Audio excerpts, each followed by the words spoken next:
La Lune est la plus proche voisine de la Terre dans l'espace et son seul satellite naturel. Elle a probablement été formée par la collision de notre planète avec un énorme objet de la taille de Mars il y a des milliards d'années. Je n'étais pas là à l'époque. Cette catastrophe a transformé la Terre en une boule de roche en fusion brûlante et elle a également envoyé de la matière dans son orbite, créant ainsi la Lune. Maintenant, cette sphère recouverte de cratères tourne autour de notre planète. Elle provoque des marées hautes et basses partout sur le globe. Faisant un peu plus d'un quart de la taille de la Terre, c'est le 5e plus grand satellite naturel du système solaire. La Lune connaît plusieurs phases. Nouvelle Lune, pleine Lune et croissant, premier et dernier quartier par exemple. Mais quel que soit l'aspect de notre satellite, tu le trouveras toujours dans le ciel nocturne et parfois même pendant la journée. Mais imagine que tu te réveilles une nuit et que tu remarques que la Lune a un aspect un peu différent de celui qu'elle a d'habitude. Elle semble plus claire et plus grosse. Mais la différence est infime, surtout que tu es encore à moitié endormi. Tu retournes te coucher sans savoir qu'au lieu de la Lune, c'est Mercure que tu viens de voir. De près, cette planète, la plus proche du Soleil, est semblable à notre satellite naturel. Sa surface est parsemée de cratères laissés là par des roches spatiales. Mercure fait environ 2/5 de la taille de notre planète, mais elle est quand même un peu plus grande que la Lune. Pour cette raison, cette planète aurait une plus grande influence sur la Terre. Les nuits seraient plus claires, les marées hautes seraient plus hautes et les marées basses, devine, plus basses, gagnées. Le système lunaire, c'est le temps que la Lune, ou plutôt Mercure à présent, met pour passer par toutes ces phases, serait réduit de 14 heures. Mais dans l'ensemble, cette substitution n'aurait pas de conséquences radicales pour notre planète. Mais qu'en serait-il avec Vénus ? Et si au lieu de notre satellite habituel, nous mettions là le 3e objet naturel le plus lumineux après le Soleil et la Lune ? On l'appelle souvent la planète sœur de la Terre, parce que leur masse et leur taille sont presque identiques. Vénus serait aussi grande dans notre ciel que la Terre pour les astronautes de la mission Apollo lorsqu'ils l'ont regardée depuis la surface de la Lune. Et l'étoile du matin serait beaucoup plus lumineuse que la Lune. Premièrement, parce que cette planète réfléchit 6 fois plus de lumière solaire. Et puis, elle occuperait au moins 16 fois plus de place. Ainsi, les nuits sur Terre seraient claires, prenant l'aspect d'un crépuscule. En regardant Vénus, tu verrais de vagues formes tourbillonnantes dans la couche nuageuse blanc-jaunâtre de la planète. Vénus ne deviendrait pas le satellite de la Terre. Les deux planètes orbiteraient probablement autour de leur centre de masse commun, et cette orbite serait assez excentrique, comme moi. Mais si Vénus se déplaçait à la même vitesse que la Lune actuellement, les deux planètes finiraient assez vite par s'écraser l'une contre l'autre. Oh oh! Bien, procédons à une nouvelle substitution. Si Mars était là-haut dans notre ciel, à la place de la Lune, tu le remarquerais sûrement. Le halo de cette planète aurait la couleur d'un radis. Enfin, oui, il serait rouge. Et il ferait presque 2 fois la taille de la Lune. Même sans télescope, tu pourrais t'émerveiller de sa couleur inhabituelle et des taches sombres à sa surface. Et même si tu ne voyais pas la planète rouge, tu ressentirais quand même quelque chose de singulier. Mars fait la moitié de la taille de la Terre, mais elle fait plusieurs fois celle de la Lune. Remplacer un petit corps spatial par un corps beaucoup plus grand bouleverserait l'équilibre délicat de notre planète. Si par malchance tu te trouvais au bord de la mer au moment où Mars prenait la place de la Lune, il faudrait que tu t'éloignes le plus vite possible. Des vagues immenses se soulèveraient dans les océans, sous l'influence martienne, et elles s'écraseraient contre le rivage comme les plus grands tsunamis. Mars réfléchirait plus de lumière solaire que la Lune. Les nuits seraient plus lumineuses, les paysages terrestres prendraient une étrange teinte rouge, et tu pourrais admirer la plus haute montagne du système solaire, Olympus Mons, à l'aide d'un télescope. Mars n'est pas assez grande pour changer radicalement l'orbite de la Terre, mais avec le temps, les deux planètes commenceraient probablement à se mettre en orbite l'une autour de l'autre, créant ainsi un système de planètes binaires. Et comme Mars serait littéralement à côté, les voyages vers cette planète deviendraient une réalité. Bon, maintenant pensons très grand. Si Jupiter remplaçait la Lune, la Terre n'existerait plus en tant que planète indépendante. Elle se transformerait instantanément en l'un des satellites de la plus grande planète du système solaire. Le seul moment positif dans cette transformation ? Probablement la vue incroyable. Jupiter est des dizaines de fois plus grande que la Lune. Une sphère gigantesque, magnifiquement rayée, remplirait presque tout l'horizon. Si tu avais le temps de profiter du spectacle, tu verrais des nuages jaunes, bruns, rouges et blancs flotter dans l'atmosphère de Jupiter.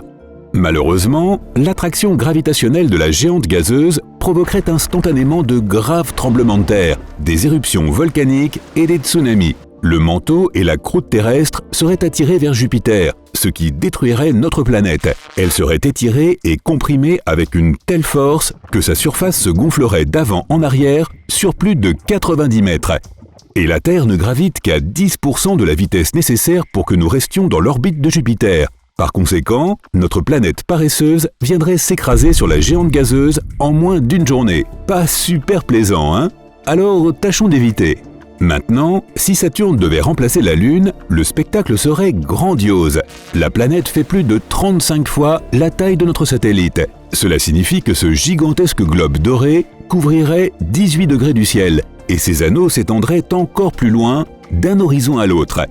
La Terre se trouverait à une distance un peu plus grande de la géante gazeuse que Dionée, l'une de ses lunes. Et comme Saturne est bien plus massif que notre planète, la Terre deviendrait son satellite, et non l'inverse. Malheureusement, la vitesse de rotation de la Terre ne lui permettrait pas de la suivre, et nous nous écraserions probablement sur notre nouvelle voisine au bout d'un jour ou deux. Mais avant de brûler dans l'atmosphère de Saturne, il faudrait passer par ces magnifiques anneaux. Ils sont composés de morceaux de comètes, d'astéroïdes et de lunes brisées. La traversée ne serait pas de tout repos. En plus, notre planète devrait éviter les lunes de Saturne, qui sont au nombre de 53. Mais que se passerait-il si la chute n'avait pas lieu et que la Terre se transformait en la 54e lune de Saturne? Alors, l'attraction gravitationnelle de la géante gazeuse entraînerait des déplacements tectoniques massifs tout autour du globe. Il déchirerait la croûte terrestre jusqu'à ce qu'il n'en reste plus rien. Ouais, pas super non plus. Uranus et Neptune sont toutes deux des géantes de glace. Ces deux planètes ont la même taille, plus grandes que la Terre, mais plus petites que Saturne et Jupiter. Elles ont un intérieur glacé, une atmosphère profonde et une couleur similaire, un très beau vert bleuté. Si l'une de ces planètes venait à remplacer la Lune, les conséquences seraient les mêmes. Alors jouons à pile ou face. D'accord, disons que ce serait Neptune que tu verrais apparaître dans le ciel. Neptune est 14 fois plus grande que la Lune. Cette planète ressemblerait à une montgolfière bleu vif dans le ciel. Non seulement la nuit, mais aussi pendant la journée. Elle aurait l'air d'être 15 fois plus grande que le Soleil. Si tout le reste demeurait inchangé, les éclipses dureraient un temps record. Une fois que le Soleil aurait disparu derrière Neptune, notre planète serait plongée dans l'obscurité totale pendant pas moins d'1 heure et demie. La masse de Neptune fait 17 fois celle de la Terre, et son attraction gravitationnelle est beaucoup plus forte. Pour cette raison, notre planète deviendrait un satellite. Ouais, encore une fois, elle serait en orbite autour de Neptune, non loin de sa plus grande lune, Triton. D'ailleurs, il y aurait un grand risque que la Terre entre en collision avec ce corps céleste. Mais supposons que nous ayons la chance de ne pas croiser les satellites de Neptune. Eh bien, nous connaîtrions quand même quelques difficultés. Les marées de notre planète deviendraient 1000 fois plus puissantes que celles provoquées par la Lune. La force gravitationnelle de Neptune ne détruirait pas la Terre, mais elle réchaufferait notre planète. L'activité sismique augmenterait, déclenchant des tremblements de terre et des éruptions volcaniques. Et tu pourrais probablement aussi dire adieu à l'Internet. Utilise ton imagination pour dessiner 2 lignes horizontales parallèles. Relie maintenant ces lignes à l'endroit de ton choix de 2 manières différentes. Avec une ligne verticale qui va directement de la ligne du bas vers la ligne du haut, et avec une ligne diagonale. Quelle ligne est la plus courte? La ligne verticale, bien sûr. C'est le chemin le plus direct pour relier les 2 parallèles. Et c'est aussi la réponse la plus élémentaire à notre question.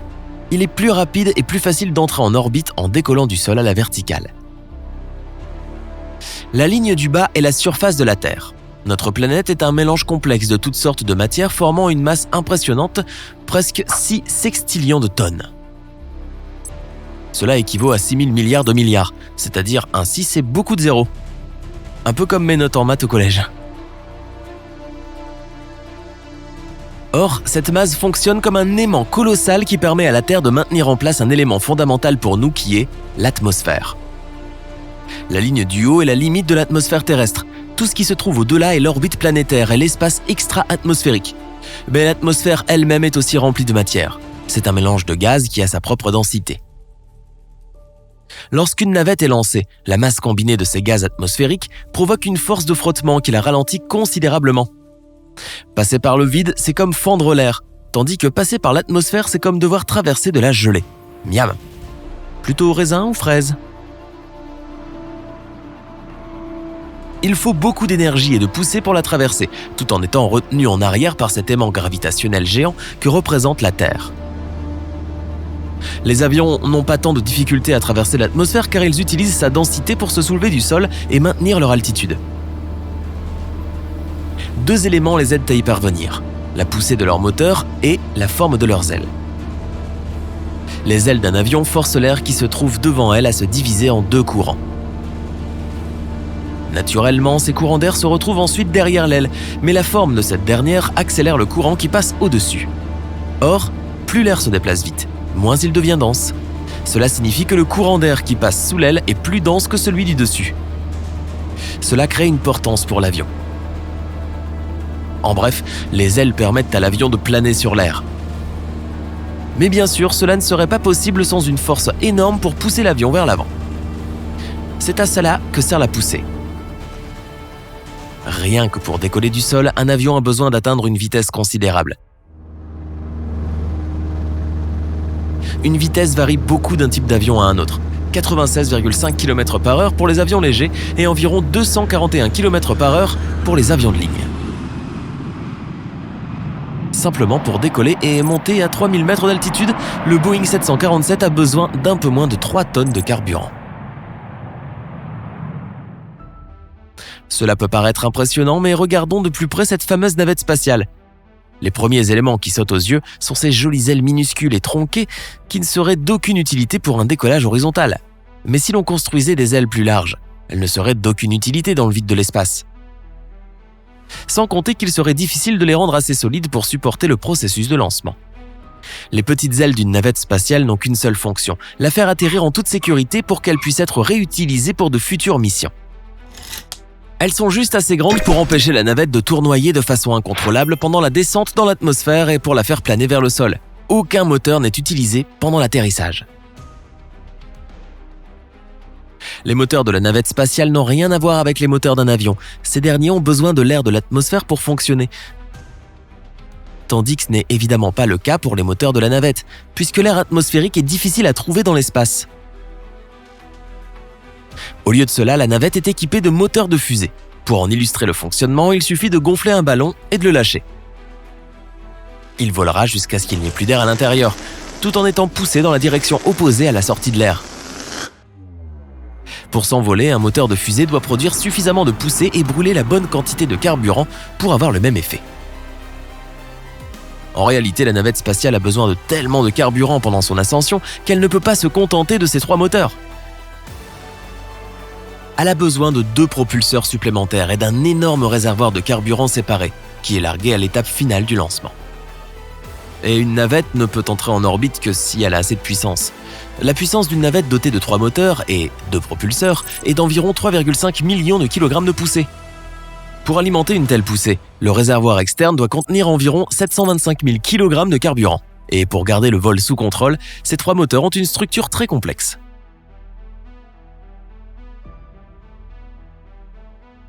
Mais serait-il possible de mettre une navette en orbite si elle était conçue pour utiliser l'atmosphère comme un avion ?